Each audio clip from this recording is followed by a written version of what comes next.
Hola, mi nombre es Gerson y este es el lugar donde la enseñanza se convierte en inspiración y la reflexión en transformación.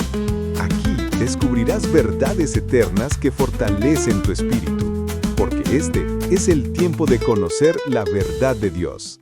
Y hoy vamos a ver el tema ¿Cómo vencer la muerte? Con una perspectiva bíblica. ¡Vamos, empecemos!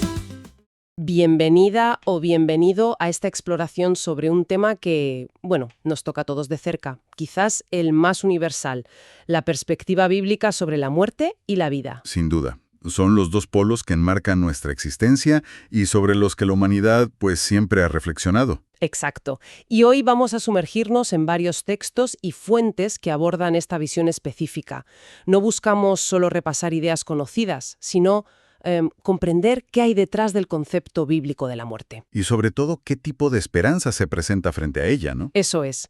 La idea es ir un poco más allá de un resumen y descubrir las enseñanzas clave que estos escritos ofrecen sobre estos pilares vitales. Una labor importante, sí. Porque cómo concebimos el fin de la vida y la vida misma influye y mucho en cómo vivimos cada día. Totalmente. Vale, pues empecemos por el principio, por así decirlo. La muerte. Es una realidad que parece ineludible, ¿verdad?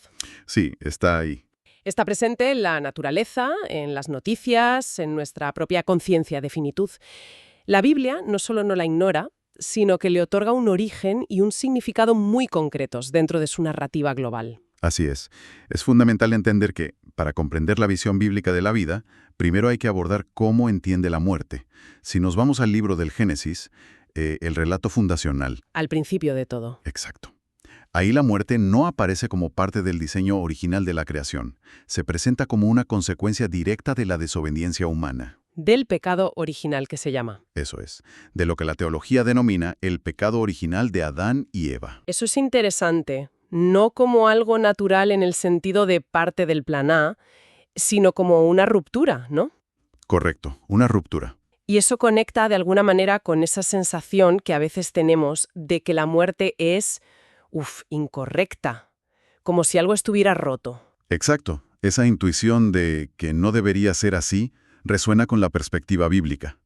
La muerte es presentada como un enemigo, sí, una consecuencia de la separación de la fuente de vida, que en esta cosmovisión, es Dios mismo. Claro. Y esta realidad impregna la experiencia humana descrita en la Biblia. Pensemos, por ejemplo, en la literatura sapiencial, como el libro del Eclesiastés. Ah, sí. Recuerdo esta frase tan citada y tan directa. Hay tiempo de nacer y tiempo de morir. Esa misma. Describe esa temporalidad, esa finitud de la vida terrenal de una forma muy cruda, ¿verdad? Casi resignada en ese contexto. Efectivamente, Eclesiastés reconoce esa realidad existencial sin adornos. No hay un intento de suavizar la dureza de la pérdida o la fugacidad de la vida bajo el sol, como dice el autor. Es muy gráfico. Mucho. Sin embargo, la Biblia va más allá de la mera constatación física. Plantea una dimensión espiritual y eterna, especialmente cuando se considera la muerte al margen de una relación restaurada con Dios. Y ahí es donde entra ese texto que a veces resulta un poco, impactante, ¿no? El de la carta a los Hebreos. Te refieres probablemente a Hebreas 9:27. Es un versículo clave en esta discusión, sí. ¿Qué dice exactamente? Afirma que está establecido que los seres humanos mueran una sola vez, y después de esto el juicio. Es una declaración muy directa. Introduce la idea de una rendición de cuentas post-mortem. Sí, esa idea del juicio. Suena bastante seria y quizá para muchos hoy un poco ajena o incluso incómoda. ¿Cómo se entiende ese concepto dentro de esta perspectiva? Es un elemento central, ¿eh? No se trata necesariamente de una imagen de un tribunal al uso, como en las películas, sino más bien de la consecuencia lógica de vivir en un universo moral gobernado por un Dios justo. Entiendo. Implica que las acciones y la orientación fundamental de la vida tienen consecuencias eternas. Desde esta visión, afrontar la muerte sin la solución o la esperanza que el propio texto bíblico propone. Que se centra en Cristo, imagino. Exacto, que se centra en la figura de Cristo. Pues genera incertidumbre y temor. Temor a lo desconocido, sí, pero también a esa evaluación final. Es un tema que la cultura contemporánea a menudo prefiere eludir, ¿sabes? Pero que la Biblia encara de frente, entendido. Se presenta un problema, una realidad rota. la muerte como consecuencia del pecado y la perspectiva del juicio. Pero, como en toda buena narrativa, parece que aquí es donde se introduce un punto de inflexión radical. Precisamente. Ahí es donde entra la figura central del Nuevo Testamento, Jesús. Frente a esa sombra de la muerte y el juicio, emerge Él. Y es fascinante cómo los evangelios lo presentan, ¿no? Mucho. No es simplemente un maestro que habla sobre la vida o da consejos morales. Él afirma ser la personificación misma de la vida, la solución a la muerte. La famosa declaración en el Evangelio de Juan, «Yo soy la resurrección y la vida». Es una afirmación, vaya, rotunda. Extremadamente rotunda. Y fíjate en la formulación. Yo soy. No dice yo traeré o yo enseñaré sobre. Es presente. Es una declaración de identidad en tiempo presente. Él se presenta como la fuente misma de la resurrección y de la vida eterna. Y esto no se queda en palabras. Los relatos evangélicos buscan demostrarlo con hechos. Como la historia de Lázaro, que se menciona en las fuentes. Es un relato muy potente por varias razones, ¿verdad? Sí, es un episodio riquísimo. Por un lado muestra la humanidad de Jesús. El texto dice que se conmovió profundamente y lloró ante la tumba de su amigo. Y ante el dolor de Marta y María. Claro, no es un ser divino impasible ante el sufrimiento humano que causa la muerte, pero inmediatamente después ejerce una autoridad divina, según el relato, y llama a Lázaro a salir de la tumba. Le devuelve la vida. Lo cual, en ese contexto, debió ser absolutamente impactante. Más allá del milagro en sí, ¿qué significado más profundo tiene esa acción dentro de la narrativa cristiana? Pues funciona como una señal poderosa, ¿sabes? Un anticipo visible de lo que, según la fe cristiana, es el evento central de la historia. La propia resurrección de Jesús después de ser crucificado. O sea, Lázaro es como una prueba. Algo así. La resurrección de Lázaro es una demostración de poder sobre la muerte, pero la de Jesús es presentada como la victoria definitiva. Él no solo devuelve la vida a otro, él mismo vence a la muerte en su propia carne. Es la idea de que él atraviesa la muerte y sale del otro lado, ¿no? Abriendo un camino. Exactamente. Por eso el apóstol Pablo, en su primera carta a los Corintios, se refiere a la muerte como el último enemigo que será destruido. El último enemigo. ¿Sí? La resurrección de Cristo es, para los cristianos, la prueba de que la muerte no tiene la última palabra. Es el fundamento de su esperanza en la vida eterna. No es solo un evento del pasado, sino la garantía de un futuro y, como veremos, también una realidad presente. Y aquí tocamos un punto que me parece crucial y que a veces se pasa por alto. La idea de que la vida eterna no es algo que empieza exclusivamente después de la muerte física.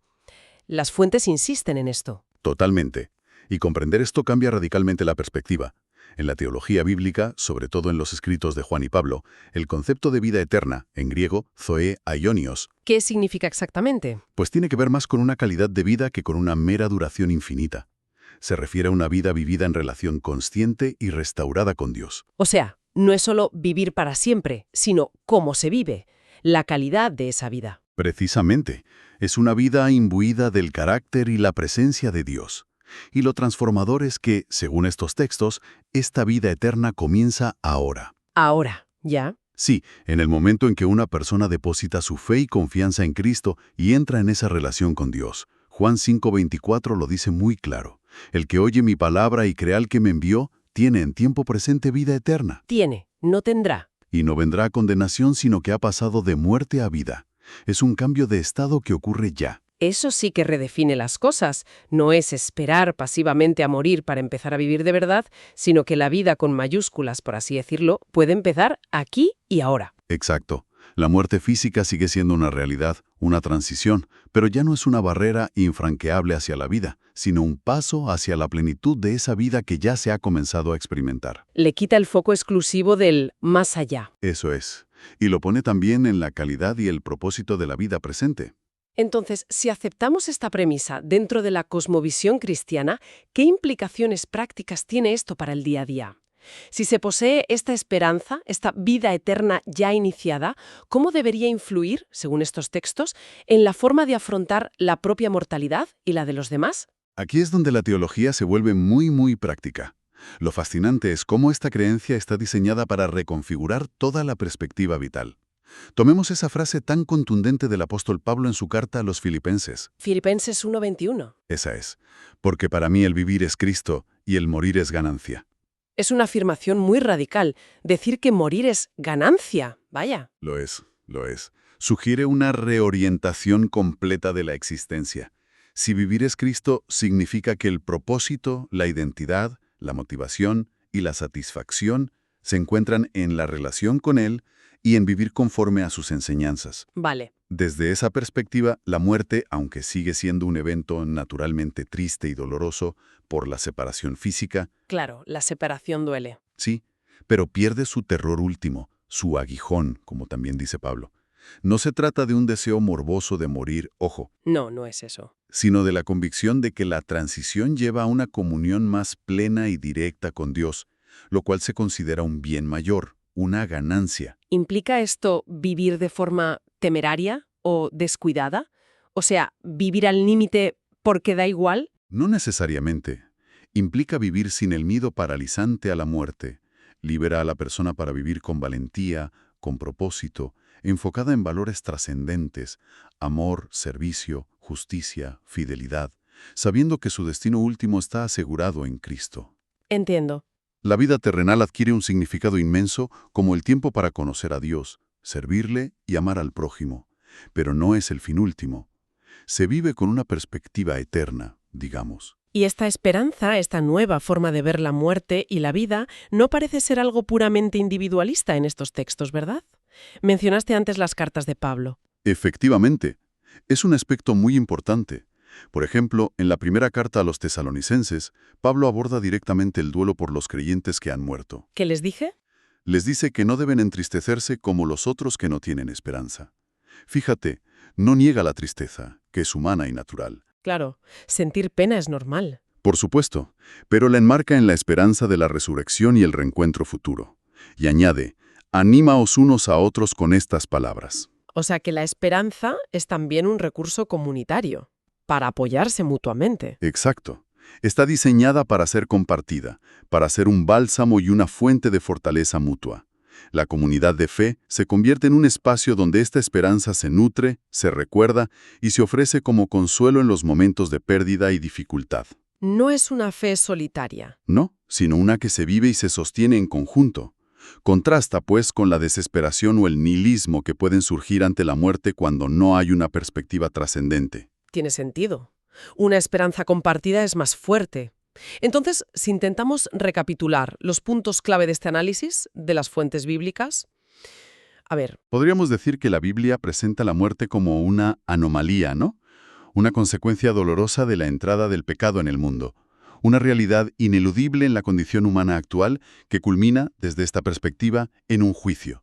Sin embargo, no es fatalista. exacto, no es fatalista. Claro, porque introduce a Cristo como la respuesta divina, la solución, digamos. Correcto. Su vida, muerte y sobre todo su resurrección son presentadas como la victoria decisiva sobre el pecado y la muerte. Él es la resurrección y la vida. Y ofrece no solo perdón para el juicio, sino también el don de la vida eterna. Eso es, una vida eterna que, como hemos recalcado, no es solo duración futura, sino una calidad de relación con Dios que comienza ahora y se consuma tras la muerte física. Que ya empieza aquí. Exactamente. Por lo tanto, la muerte, aunque real y sentida, es vista como un enemigo vencido, despojado de su poder final para aquellos que están en Cristo. La vida adquiere un propósito trascendente, y la esperanza se convierte en un ancla presente y una fuente de consuelo comunitario.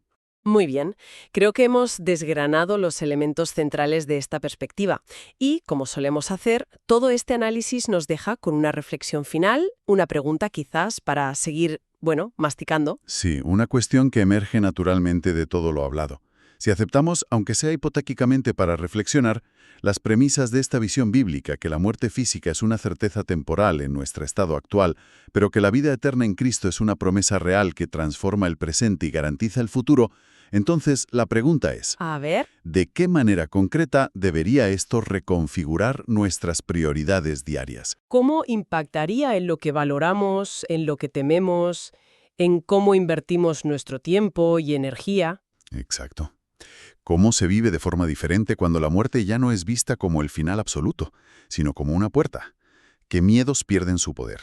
Quizás el miedo al fracaso, el miedo al que dirán. O el miedo a la propia muerte, claro. Claro. ¿Y qué esperanzas cobran nueva fuerza? ¿Cómo se traduce esa ganancia de la que hablaba Pablo en las decisiones cotidianas, en las relaciones, en la forma de enfrentar el sufrimiento o la injusticia. Una pregunta profunda, ciertamente, que invita a una introspección personal sobre las propias creencias y cómo éstas, dan forma a la vida. Gracias por acompañarnos en este análisis de la perspectiva bíblica sobre la muerte y la vida. Y con esto cerramos el episodio de hoy. ¡Qué gran tiempo hemos pasado juntos! No puedo dejar de darles las gracias. Su apoyo y sus comentarios son el motor de este podcast, y por eso estoy enormemente agradecido. Recuerda que la palabra es nuestra guía. No te pierdas la próxima entrega. Y si quieres más, tenemos mucho más para ti. Ve allá a YouTube y suscríbete a nuestro canal, En Contexto Biblia, Fuente de la Verdad. Te esperan videos increíbles. Hasta la próxima. Que Dios te bendiga.